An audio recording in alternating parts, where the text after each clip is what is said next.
안녕하세요, 슈퍼스나입니다. 오늘 차 접지 렉스턴 스포츠 접지 때문에 오셨어요. 접지는 다 했고 오늘은 접지 때문에 제가 뭐 지금 이 영상을 올려드리는 건 아니에요.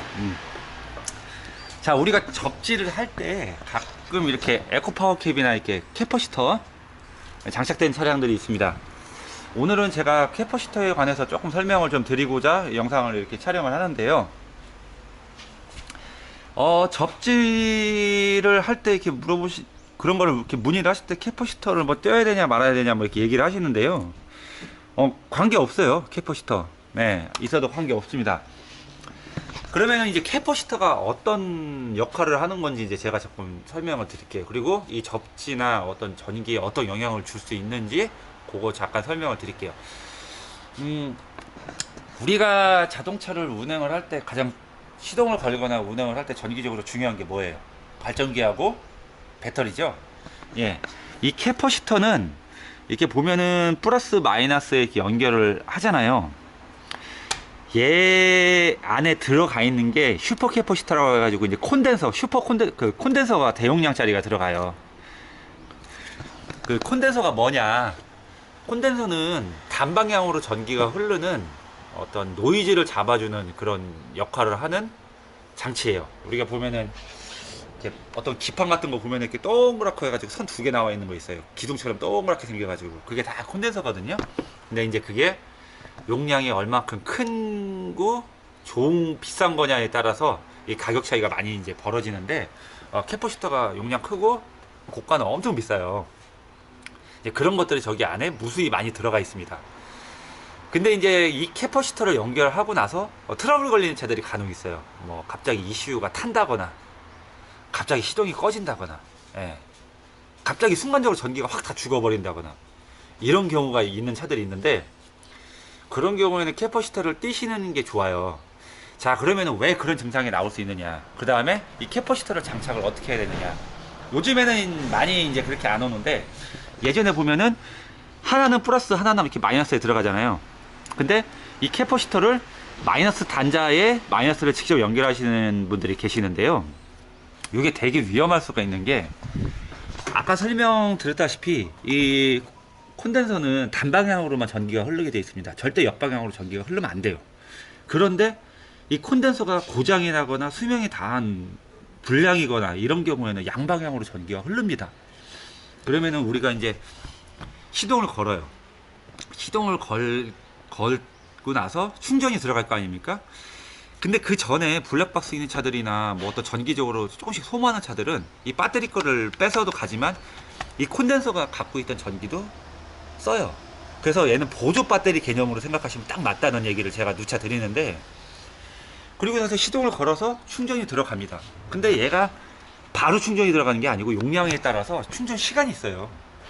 보통 뭐 짧게는 한 1, 2분에서 많게는 5분, 10분 막 이렇게 시간이 걸려요. 충전하는 시간이. 근데 순간적으로 단시간 내에 충전이 되지만 방전도 단시간 내에 한 방에 방전을 시키는 게 이 콘덴서거든요. 그래서 이제 배터리가 조금 부족할 때 순간적으로 이 전압을 밀어줘서 전압의 안정화를 가하고, 또 이 콘덴서 자체가 노이즈 같은 전압의 어떤 헌팅 이런 것들도 좀 완충을 해줘서 잡아주는 역할을 하기 때문에, 뭐 약간 번외로 얘기를 하자면 뭐 연비 개선이나 뭐 전압이 일정하고 안정화가 되고 뭐 출력이 좋아진다 이런 광고를 좀 많이 하시는 거죠. 근데 실질적으로 미미하게 효과는 있지만 그렇게 광고를 할 만큼의 큰 효과를 가지지는 못해요. 그렇게 되려면 어마어마한 용량이 들어가야 되거든요.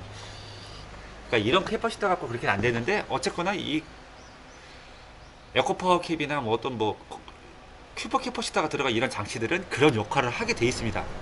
그런데 아까 설명드렸다시피 얘가 고장이 나면 역으로 전기가 흐른다고 하죠. 물론 이 안에 다이오드 회로가 내장이 돼 있어요. 그래서 역전류를 잡아주는 또 안전장치가 또 있습니다만, 순간적으로 엄청나게 빠른 속도로 전압이 역으로 넘어가는 거를 못 잡을 때도 있어요. 다이오드 회로도. 그러면 어떻게 되겠어요?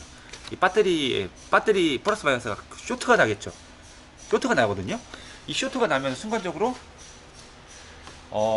애탁스, 쉽게 말해서 우리가 보면은 저기 ECU로 직접 데미지를 주기 전에 PDM, IPM 뭐 그런 여러 가지 장치들 갑자기 얘기하려니까 생각이 안 나는데 BCM 바디 컨트롤 모듈 쪽에 먼저 데미지를 줘요. 딱 그러면은 바디 컨트롤 모듈에 그 메인 릴레이가 다 반도체 소자로 되어 있어요. 지금은 다 모듈화 되어 있거든요. 얘네들이 쇼트가 났다고 판단하면 전기를 다 끊어버려요. ECU를 보호하기 위해서. 근데 거기서도 실패하면 ECU가 타는 거죠. 예. 그래서 실질적으로 이 마이너스를 이 배터리 마이너스에 단자 무는 게 아니고 차체로 물어주는 게 좋아요. 왜냐하면 차체에서는 역전류가 순간적으로 튀어들어도 그 정도는 흡수를 다 해주거든요. 이 차체 자체가 마이너스니까. 그래서 접지가 좀 중요하다고 하는 겁니다. 그래서 요것 때문에 그러니까 이런 것들 뭐 에코파워캡 얘네들은 어느 정도 좀 많이 성능이 검증이 된 걸로 저는 알고 있어서 뭐 이 제품은 아니지만 조그맣게 해서 이제 듣보잡, 우리가 듣보잡이라고 하죠. 뭐 꼭 이 제품을 말하는 건 아닙니다. 이 제품을 말하는 건 아니에요. 요런 것들 이름 모를 그럴 캐퍼시터들 있죠. 그런 것들 뭐 용품점에서 접지하면서 같이 달았다가 갑자기 막 차가 이상해지는 경우가 있어요.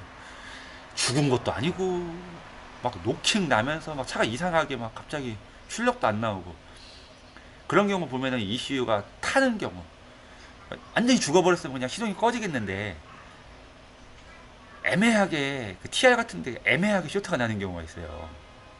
그런 경우 이런 게 영향을 주더라는 거죠. 그래서 실질적으로 저희 오시는 손님 중에 한 분이 지포 타시는 분이 고속도로 달리다가 순간적으로 시동이 꺼졌대요. 전기가 순간적으로 다 죽었다가 갑자기 딱 살더래요. 다시 키니까. 그래가지고 제가 아무리 봐도 측정해보고 이렇게 했는데 아무 이상이 없어서 아무래도 이게 의심이 돼서 이거를 탈거를 하고 그 뒤로는 멀쩡한데 이 장착한 데 가서 물어봤더니 마이너스에 달아서 그런 경우가 있을 수가 있다. 그런 사례가 좀 많이 있었나 보더라고요. 그래서 이걸 차체로 옮겨주겠다고 했는데 뭐 일단은 그냥 떼었잖아요. 제가 떼어서 보냈으니까 아니 장착 이제 안 하겠다고. 다행히 뭐 그 장착하신 분이 잘 아시는 분이라 뭐 그런 건 서로 마찰은 없었지만 그런 사례가 실질적으로 존재를 해요. 그래서 이 캐퍼시터는 장착할 때 플러스는 항상 이쪽에 달아야 됩니다. 왜냐하면 B 플러스가 이렇게 플러스 단자로 들어오기 때문에. 하지만 마이너스는 되도록이면 차체로 운행을 하시는 게 좋고, 이걸 달고 난 뒤에 갑자기 뭐 전기가 순간적으로 꺼진다거나 갑자기 좀 이상 증상이 나오면 탈거를 하시는 것도 좋아요.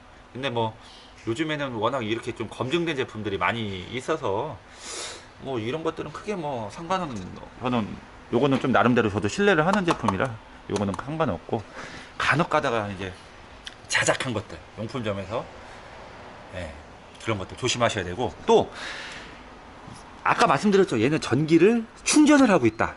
그걸 굉장히 중요한 거예요. 충전을 여기 전기를 갖고 있어요. 즉 마이너스를 빼서 아니면 플러스를 탈거를 해서 차체에 부딪히면 어떻게 되겠어요? 얘를 뺐다가 그냥 쇼트 나요. 우리는 배터리를 썼으니까 당연히 전기가 안 흐를 거라고 생각을 하겠지만 얘 자체도 보조 배터리 개념이에요. 전기를 갖고 있어요. 그렇기 때문에 탈거를 할 때는 필히 플러스 쪽은 테이핑을 해서 차체하고 접촉이 안 되게끔 하셔야 됩니다. 안 그러면은 이 컴퓨터나 모듈 같은 데 영향을 줄 수 있습니다. 쇼트 납니다. 바바박 진짜 쇼트 나요. 예전에 자작한 콘덴서 이 캐퍼시터를 탈거를 하시면서 그냥 통에다가 넣어 놓으셨더라고요. 테이핑 안 하고 꺼내는데 빠바박 전기가 튀어가지고 깜짝 놀란 거 아닙니까 제가? 아니 이거 테이핑 왜 이렇게 놔뒀냐고 했더니 아니 전기 배터리 썼으니까 상관없는 거 아니냐 이렇게 얘기를 하시더라고요. 안 그래요. 얘는 강제 방전을 시키기 전까지 캐퍼시터는 절대 방전을 안 해요. 전기를 갖고 있어요. 배터리처럼 뭐 자연적으로 암전류가 조금씩 새가지고 할 수 있을지는 모르지만 실질적으로 캐퍼시터는 거의 그런 것도 없어요. 한번 충전해 놓으면 그게 순간적으로 방전을 우리가 강제적으로 시키기 전까지는 전기를 갖고 있습니다. 그렇기 때문에 이걸 탈거를 해서 어디 놓을 때 플러스 마이너스 한쪽이라도 태핑을 해놔야 돼요. 안 그러면 어떻게 되겠습니까? 불나요. 쇼트 나가지고. 그것도 상당히 조심하셔야 되는 거예요. 그래서 캐퍼시터는 보조 배터리 개념으로 사용하면 되고, 충전을 해서 항상 전기를 갖고 있는 그런 개념으로 항상 인지를 하셔야 되고, 배터리 마이너스에 연결하지 말고 차체에다가 마이너스 쪽으로 연결을 해서 이 캐퍼시터가 문제가 생겼을 때 차체에서 흡수를 할 수 있게끔, 예, 그렇게. 그러니까 얘를 어떻게 보면은 다이오드 그 역전류 방지 회로까지 고장이 나버리면은 그냥 때리는 거거든요. 그냥 때려요, 전기가. 그래서 좀 위험한 부분도 있다. 그러니까 그런 거를 좀 알고 계시면 나중에 그런 증상이 나왔을 때는 바로 탈거를 하시면 됩니다. 네. 일단 접지는 끝났고 이제 시운전 나갈 거고요. 뭐 렉선 스포츠야 뭐 거의 한 1000대가 넘은 것 같아요 지금. 하면서 이제 이런저런 많은 일들이 있었는데, 오늘 제가 이렇게 손님 차를 이렇게 보다 보니까 요게 있었고, 또 이렇게 마이너스 쪽에도 이게 조금 단자가 놀고 있어가지고 겸사겸사 생각하다 보니까 이 캐퍼시터에 대해서 오늘 조금 설명을 드리는 게 좋을 것 같아서 이렇게 영상 올려드리는 겁니다. 뭐 접지는 뭐 항상 하는 작업이니까 특별한 건 오늘은 없고요. 제가 오늘 말씀드린 내용, 캐퍼시터에 관한 여러 가지 내용들을 조금 알고 계시면은 나중에 좀 도움이 많이 되실 거라 생각을 합니다. 다음에 또 뵙겠습니다. 감사합니다.